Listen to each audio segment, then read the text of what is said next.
Welcome to the Naughty Child podcast. With me, Richard. And me, Polly. I'm the dad. And I'm the daughter. And this is Today at the Cricket.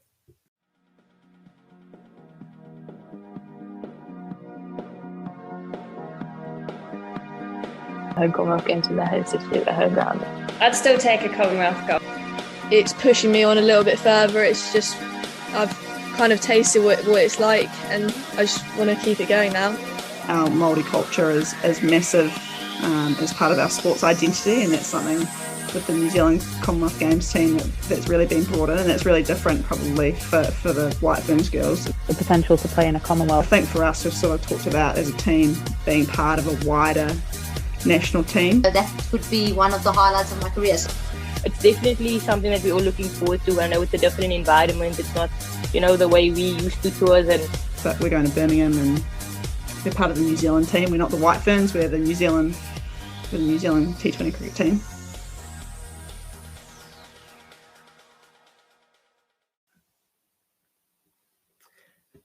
Poll from henceforth, Thursday the 4th of August will be known as Low Scoring Thursday.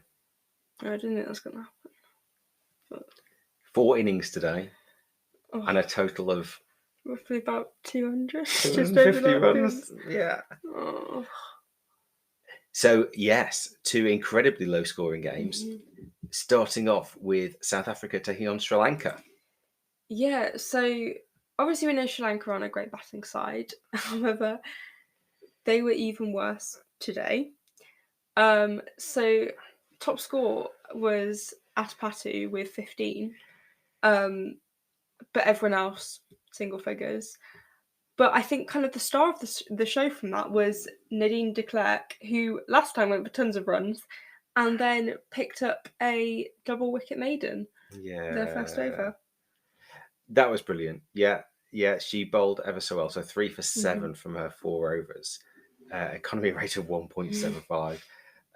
Really good. But yeah, Sri Lanka all out for 46. Yeah. That's not a good day at the office. It's awful. Like, we thought it was kind of bad Barbados getting out for, was it 80 or something? 60. Oh, was it 60? Oh, 64. But yeah, 46 all out. It's not good. And then I suppose it was over to South Africa to see how fast they could win it. And they did it in 6.1 overs. So Brits and Bosch just stayed at the crease and did an absolutely fine job. And they got there in no time. So a shame for Sri Lanka to end that way. Yeah. But really nice for South Africa just to remember what it's like to win. It looked like a relief when they won. Yeah. Like, everyone was hugging each other and people had smiles on their faces. And that is something we have not seen for a few months. It's been a tough old tour for them, and they need to go home and regroup a little bit, I think. Yeah. I mean, some of them will stay on, but the rest can go home and have a bit of a rest, hopefully. And then similarly, England versus New Zealand, which we all thought was going to be this big, game, really exciting, is an absolute thriller, it's going to be really close. Could be a super over. No. First of all, we were there. Yeah. And Edgbaston was packed. I don't think I've ever seen it so busy. It was much, much busier than the India-Pakistan game. Yeah. Which was, again, immense. Very busy. So, yeah, it was lovely atmosphere as well. Clearly lots of cricket fans there, but also lots of people who'd never been to a cricket game before. And just really enjoying it with, waving their forwards and doing the Mexican wave and all that sort of stuff. Yeah, no, it was really good. Got off to a great start. Good old Catherine Brunt. Honestly, it's so good to see her, like, almost in her prime. At the moment, I feel like she's in her kind of golden age, and it's really good to see. So she bowled incredibly, maiden.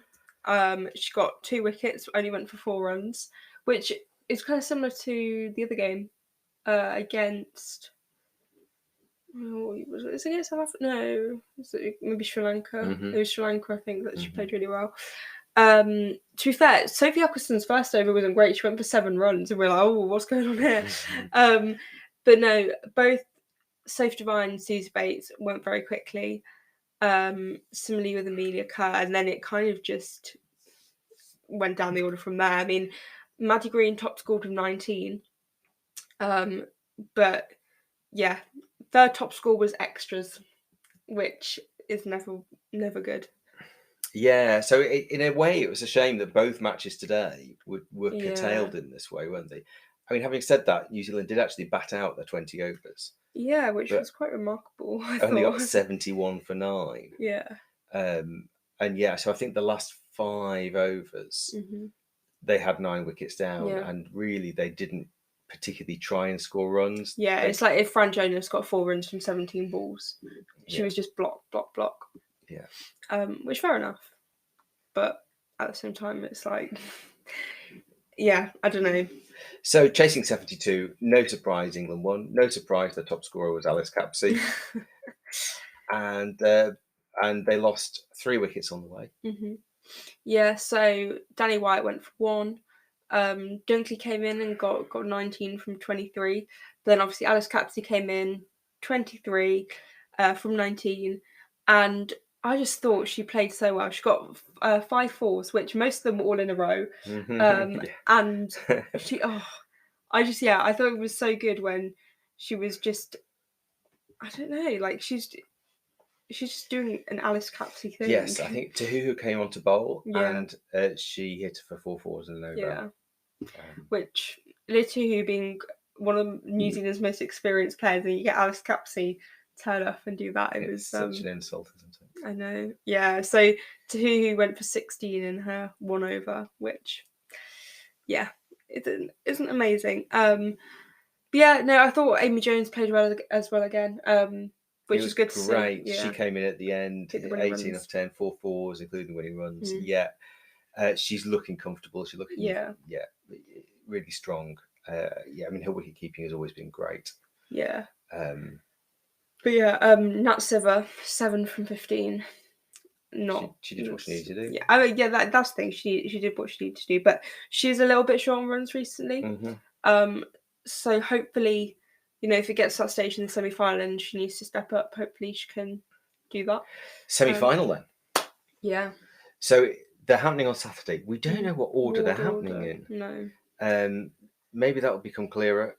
At some point. Yeah. So I'm assuming that's maybe TV companies decide. In which case, England, I would imagine, will be put on the evening slot. Yeah. To play India and New Zealand, Australia. Now, I fear for New Zealand if they play against Australia like they played today. But you just never know with T20. And, it would be just amazing if they could get to the final instead of Australia. That would be so good. So we'll wait and see. But, the 4 best teams are definitely in the last 4. Yeah. And we'll see what happens. So, both semi-finals are on Saturday. Then Sunday morning is the bronze medal match, and then Sunday afternoon, evening is the gold medal match. Yeah. So yeah, we won't be back tomorrow because there's no games, but we're back on Sunday morning and Monday morning, possibly. I don't know, but we'll see. We'll work it out. But anyway, at the time this episode goes out, we also have a proper podcast episode talking a bit more about the games as a whole, the feel of them, rather than in-depth analysis of the game. So you can find that on Spotify, or it'll also be on YouTube. And we also have a guest, so you can go and listen to that. But yeah, we will be back on Sunday morning with more cricket to talk about.